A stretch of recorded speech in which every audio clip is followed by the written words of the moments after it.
다리 경련, 7가지 원인과 7가지 치료법에 대해 이야기하고 싶습니다. 수백만 명의 사람들이 다리 경련으로 고통받고 있습니다.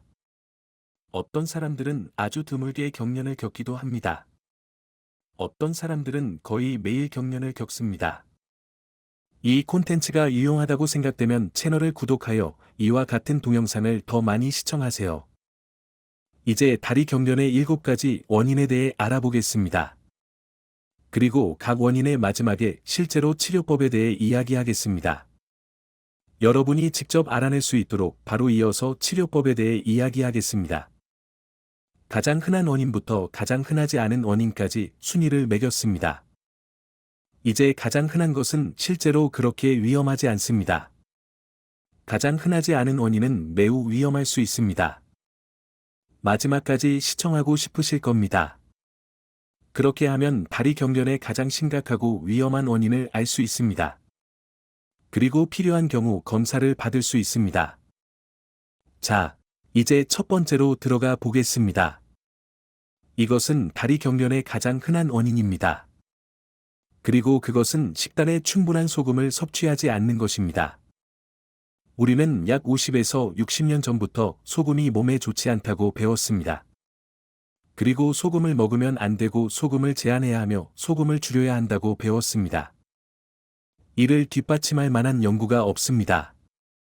소금에 대한 의미 있는 연구를 실제로 살펴볼 수 있는 훌륭한 책이 있으니 쇼노트에 링크를 넣어두겠습니다. 인간은 포유류입니다. 모든 포유류는 매일 소금을 좋아하고 필요로 합니다. 그러니 소금을 두려워하지 말고 맛을 내기 위해 소금을 먹으십시오. 하지만 소금을 더 많이 먹는 과정에서 진짜 소금을 먹는 데 집중했으면 좋겠어요. 대형 마트에서 판매하는 소금에는 설탕의 일종인 덱스트로스가 많이 들어 있습니다. 이 소금에는 말토덱스트린이 들어있고 소금이 뭉치는 것을 방지하는 알루미늄도 들어 있습니다. 소금이 뭉치는 것은 자연스러운 현상입니다. 진짜 소금은 덩어리가 생기지만 괜찮아요. 그것이 진짜 소금이라는 것을 알 수 있는 방법 중 하나입니다. 또한 현대의 바다에서 나오는 소금에는 미세 플라스틱과 나노 플라스틱이 가득할 수 있는데 둘 다 필요하지 않습니다. 그러니 현대의 바다가 아닌 고대 바다에서 채취한 진짜 소금을 먹어야 합니다. 두 번째 전해질입니다. 여기서 전해질에는 마그네슘, 칼륨, 칼슘이 포함되며 근육세포가 전해질을 사용하는 데 도움이 되는 아라키돈산에 대해 이야기하겠습니다. 현대 사회의 거의 모든 사람이 마그네슘과 칼륨이 고갈되어 있고 많은 사람이 칼슘이 고갈되어 있습니다. 칼슘 보충제를 먹어야 한다는 뜻은 아닙니다. 칼슘이 풍부한 음식을 더 많이 섭취해야 한다는 의미일 뿐입니다. 뼈를 먹는 뼈를 포함하는 모든 생선, 저머리와 멸치 같은 생선은 칼슘의 훌륭한 공급원입니다. 짙은 잎이 많은 녹색 채소에서도 칼슘을 섭취할 수 있습니다. 마그네슘과 칼륨은 음식에서도 얻을 수 있습니다. 표준 미국식 식단을 먹든 저탄수화물, 케토제닉 육식 식단을 먹든 식단에 관계없이 현대 사회의 거의 모든 사람은 마그네슘과 칼륨이 부족하다는 사실을 명심하세요. 그리고 이런 것들을 추가로 섭취하기 위해 노력해야 합니다. 이제 저는 마그네슘과 칼륨이 풍부한 음식을 많이 먹으려고 노력합니다. 하지만 커피와 다른 음료에 넣어 마시는 전해질 드롭도 마그네슘과 칼륨을 보충하는 데 큰 도움이 됩니다. 저는 뼈째 먹는 작은 생선을 많이 먹어요. 칼슘이 풍부하거든요. 그리고 이제 아라키돈산입니다. 아라키돈산은 몸에서 만들어지기도 하지만 붉은 고기, 흰 고기, 해산물 등 지방이 많은 고기를 많이 먹으면 섭취할 수도 있습니다. 아라키돈산은 칼슘이 근육세포로 들어가는 데 도움이 됩니다. 세포 내부에 칼슘이 충분히 공급되지 않으면 근육세포가 제대로 수축하거나 이완할 수 없습니다. 아라키돈산이 도움이 됩니다. 따라서 지방이 많은 육류와 해산물을 많이 섭취하세요. 그러면 아라키돈산을 충분히 섭취하여 칼슘이 해야 할 일과 근육을 돕는 데 도움이 될 것입니다. 세 번째로 가장 흔한 원인은 일시적인 과로입니다. 앉아서만 생활하고 있는데 친구가 찾아와서 하이킹하러 가자고 말했다고 가정해 봅시다. 그리고 당신은 전 하이킹을 좋아했었죠. 알았어요. 하이킹을 하러 가는데 13km나 되고 전부 오르막길이라면.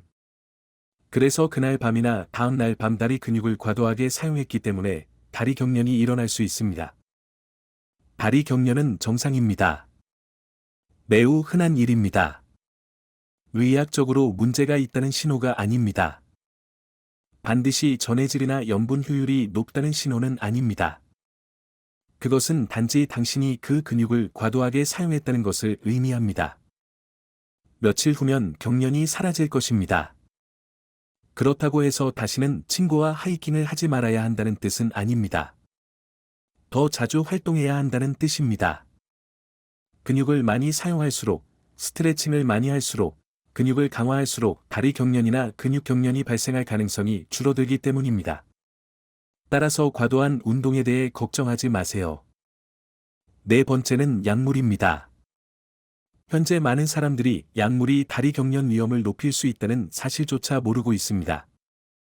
이에 대한 가장 일반적인 약물은 총 콜레스테롤과 LDL 콜레스테롤을 낮추는 스타틴 약물입니다. 사람들은 심장마비와 뇌졸중 위험을 낮춘다고 생각하고 이 약을 복용합니다. 이에 대한 연구는 기껏해야 모호하고 최악의 경우 우스꽝스럽습니다. 하지만 조코르, 리피토, 크레스토 등 스타틴 계열 약물의 가장 흔한 부작용 중 하나는 근육통, 관절통, 다리 근육 경련을 유발할 수 있다는 것입니다. 다리 경련을 유발할 수 있는 다음으로 가장 흔한 약물은 골밀도를 개선하는 약물입니다. 골다공증 진단을 받은 경우, 약을 끊고 싶은 경우, 약으로 인해 다리 경련이 있는 경우 의사와 상담하세요. 실제로 많은 처방약을 복용하지 않고도 자연스럽게 뼈를 강화할 수 있습니다. 에스트라디올, 에스트라테스트, 프레마린 등 알약 형태로 복용하는 모든 가짜 에스트로겐은 가짜 에스트로겐입니다. 그리고 다리 경련뿐만 아니라 다리에 혈전이 생길 위험도 높아질 수 있습니다. 이것이 제가 아래에서 말씀드리려고 하는 다리 경련의 또 다른 원인입니다. 하지만 호르몬을 최적화하려면 생물학적으로 동일한 진짜 호르몬을 사용하세요. 가짜 에스트로겐 알약을 사용하지 마세요. 다리 경련의 위험을 증가시키는 또 다른 약물은 이부프로펜을 포함한 비스테로이드성 항염증제입니다. 이 모든 항염증제는 다리 경련의 위험을 증가시킬 수 있습니다. 칼슘 채널 차단제는 칼슘 채널에 영향을 미칩니다. 그리고 심장과 동맥에 있는 것뿐만 아니라 줄무늬 근육이나 골격근에 있는 것에도 영향을 줍니다.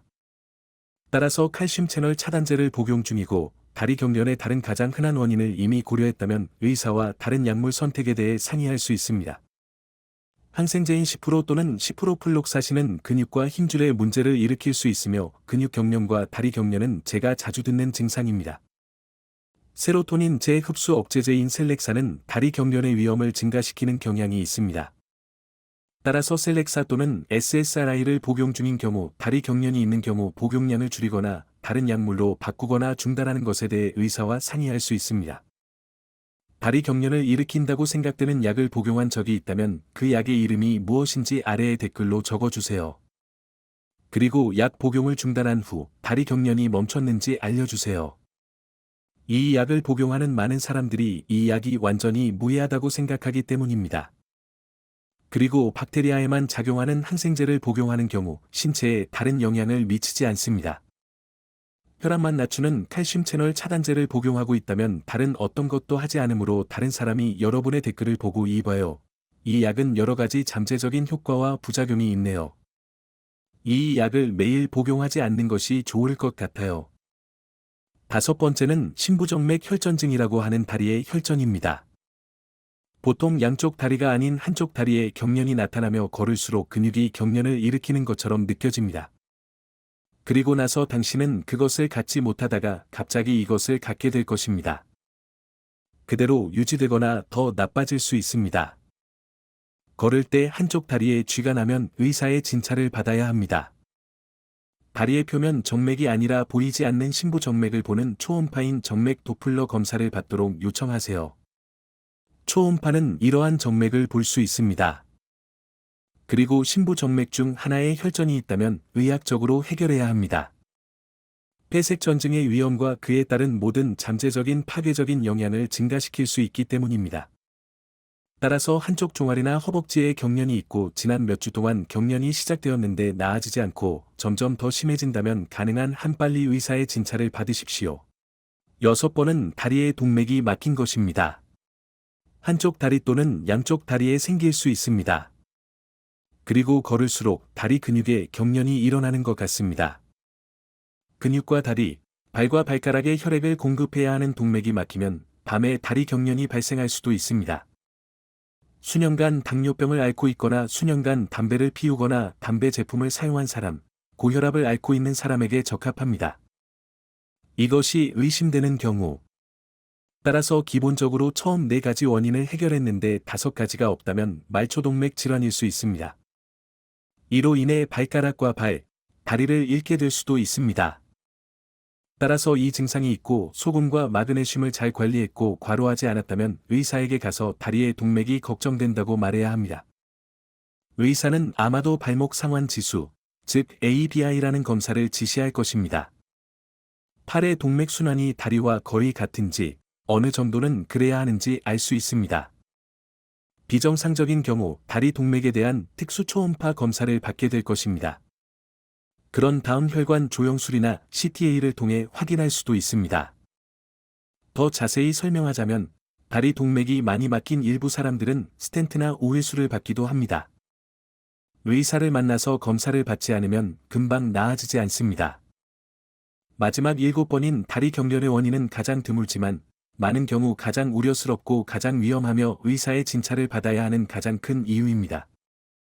다리 경련이 있는데 1에서 6단계의 조치를 취했는데 그게 아니라면 의사에게 다시 가야 합니다. 7단계는 일부 형태의 암이 전해질을 망가뜨려 다리 경련을 유발할 수 있기 때문입니다. 식단을 통해 충분한 전해질을 섭취하더라도 전해질 대사를 방해하고 근육 경련을 유발할 수 있습니다. 일부 자가 면역 질환은 다리의 근육통과 근육 경련을 유발할 수 있습니다. 간경변증 및 기타 간 질환은 다리의 근육 경련을 일으킬 수 있습니다. 그리고 연례 방문 시 초기 검사에서 간경변이나 간 질환이 있다는 징후가 나타나지 않을 수 있습니다. 의사가 다음 단계로 파고들어 더 깊이 들여다봐야 이 사실을 밝혀낼 수 있을 것입니다. 다리 경련의 또 다른 매우 흔한 원인은 요추 협착증입니다. 보통 요통이 이 경우에도 발생하지만 항상 그런 것은 아닙니다. 의사와 대화를 나눠보세요. 의사에게 요통이 아닌데 요추에서 오는 것일 수도 있나요? 가능한가요? 라고 질문하세요. 그리고 나서 그 대화를 할 수 있습니다. 이제 다리 경련의 가장 흔한 7가지 원인과 그에 따른 7가지 치료법, 또는 적어도 7가지 중재 방법을 소개합니다. 다시 한번 이 동영상이 도움이 되었다면 채널을 구독해 주세요.